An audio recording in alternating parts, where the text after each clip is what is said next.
This video of baby Waylon is going to be a balancing act of both, answering some of y'all's questions, but also protecting my peace, because we are doing what we think is right for baby Waylon, and I don't need to hear about it. My vets know about it. I know about it. We have a plan. We're all good. And so I don't need people telling me what I'm doing wrong.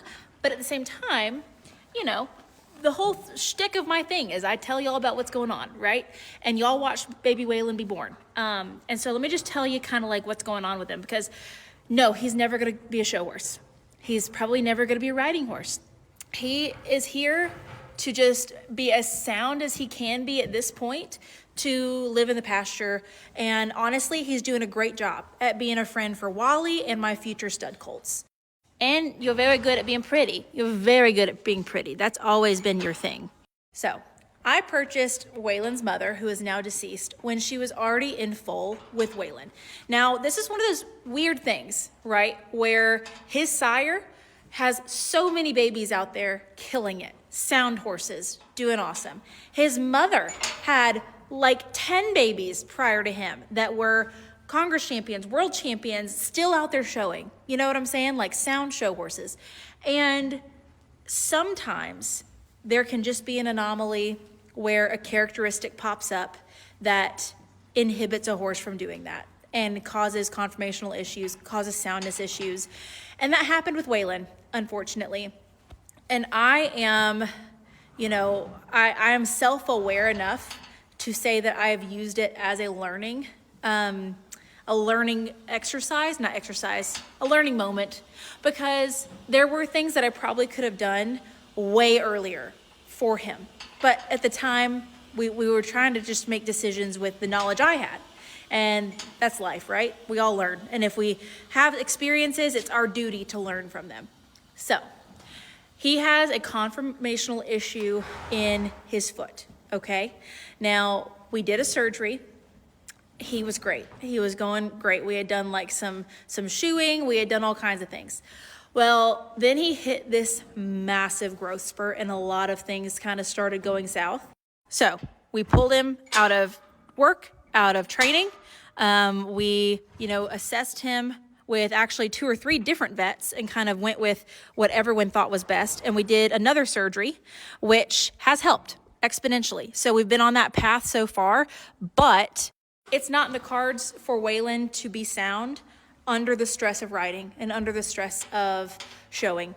And so with being the breeder and with, being somebody that wants to learn from that, but also take care of my babies, he just has a home now. He just gets to chill out and be out in the pasture. And, I know he went to Rachel's for a little while, but it proved that he needed my resources to stay sound. And so that is why, I've had people reach out wanting him for their, buddy for their horse and, things like that. And I just truly don't trust anybody else to do all the necessary things to keep him sound.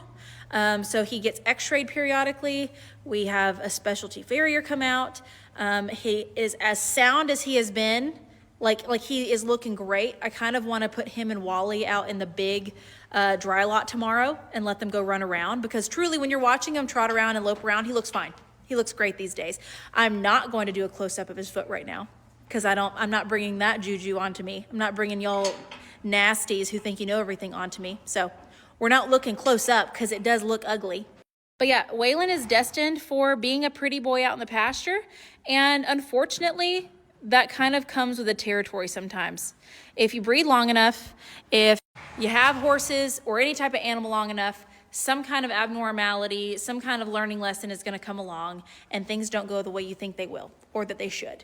And so with Waylon, we had a lot of hope. We had a lot of, I literally thought he was the most beautiful baby I've ever had. And I mean, still, he's such a gorgeous boy.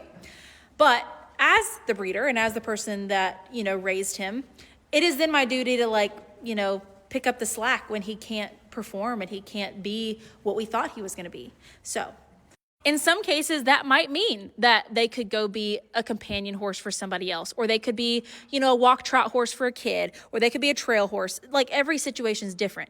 In Waylon's situation, we are on the right path and he is being really comfortable. So with that being said, we're going to keep doing that. And that's why I would not like offload him onto somebody, you know, just trying to get him off my bill. While that might work sometimes safely, I don't feel like that would be in his best interest. So, and honestly, with Bo kind of retiring from the babysitter job, kind of not a blessing. I don't want him to be unsound, but it's worked out very well that Waylon has been able to be a companion for Wally, and they love each other and they're besties, they're neighbors. So I just kind of wanted to do that and tell y'all that so that there was no misconception. He is not going to be a show horse. He is not going back to training. This isn't something that I would necessarily blame on anybody, other than the fact that I do think I could have intervened a little bit earlier. And there was a couple decisions that I think I might have made different, but that's up to me if this ever pops up again to do then. So just know he's chilling, he's comfy, he's cozy, he's got his bestie, Wally, and we're just gonna keep trying to make the best decisions we can for him. Hopefully he can be in this role of babysitter for a long time. So